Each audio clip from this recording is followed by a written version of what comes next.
Are you frustrated with your relationships? I'm Kathleen Rafter. I help people to become calm, clear, and confident so they can develop vibrant lives of inner peace. I'm a certified life coach and a certified EFT practitioner.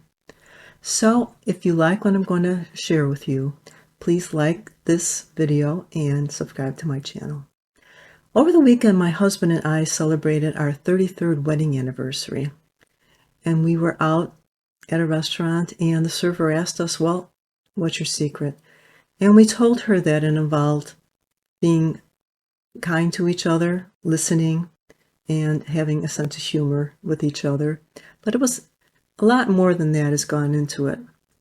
And all of us have three parts to our life. We have a physical part, a mental part, and a spiritual or an energetic part.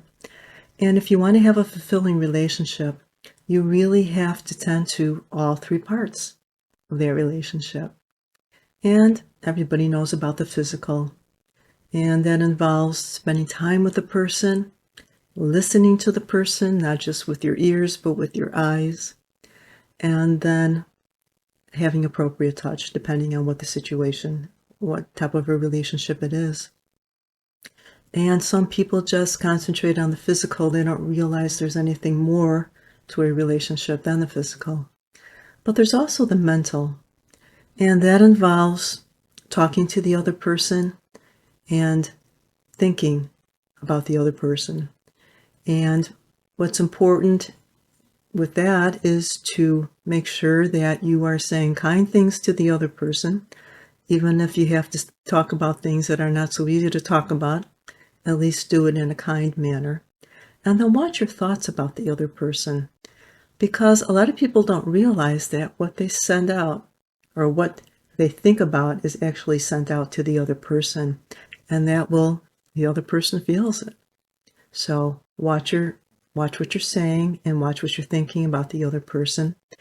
And you might have to use mental telepathy. I had to do this with our son when he was in middle school.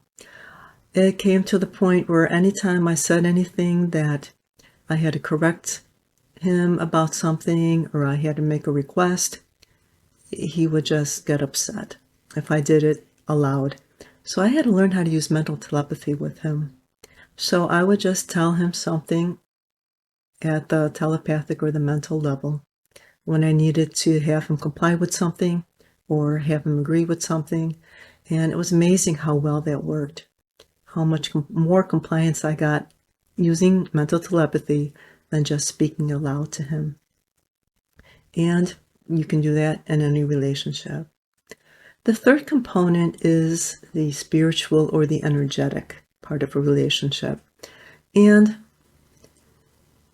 it's important to realize, a lot of people don't realize that that is part of a relationship. So what I like to do with my family, with my clients, with extended family, is to hold a seat for them. And I see them being all that they can be, being successful in everything that they do. I call that holding a seat. Another practice is to use Ho'oponopono, which is an ancient Hawaiian forgiveness practice. So just by using 4 statements while thinking of the other person, those statements are, I'm sorry, please forgive me, thank you, I love you. You can turn around the entire relationship. And it helps to, if there's some trouble with a relationship or there are some challenges there, to consider how you may have contributed to that challenge and then to act appropriately. And it's always important to be grateful for the person, for the other person, for the people in the relationships that you have. Something that I used, I'll demonstrate it physically, but I did this mentally with my son when he was in middle school.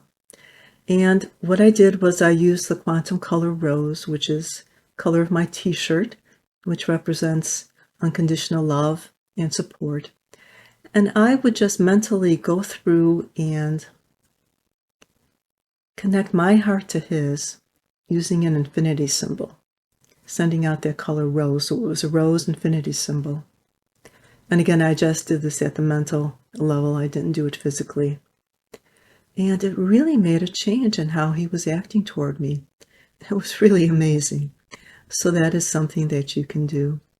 And another thing that I used was feng shui. And I used many different aspects of feng shui. But the first thing that I used was actually to take a photo of him, of my son, and to put it, one of those school photos, 8.5 by 11, and I put it in his success direction. And that was another thing that really changed how he saw himself and then how he was acting toward my husband and me. And it was just amazing what kind of a change came about. So you could do that too with a person that you're having challenges with, or with any of your relationships. You can take a photo of them with you and put it into your success or your relationship direction. Or say if it's a family, an entire a photo of the entire family, you can put that in a certain direction in your home as well. And it just will add to making those relationships that you have much more joyful, much more loving. So if you liked what I was sharing here, these are ways where you can create peace in your relationships. If you would like to have more information on how to create peace in your life, check out the free offer that I have. I'll have a link for it just below this video. 5 steps to create inner peace and calm your soul, even if nothing else has ever worked. And you'll discover other aspects that you can add to your life to bring more of that peaceful aspect. So again, if you liked what I'm sharing here in this video, please like it and subscribe to my channel. Use these aspects and let me know how it goes, and check out the free offer as well. So enjoy adding this and the wonderful relationships that are wonderful relationship changes that are going to come.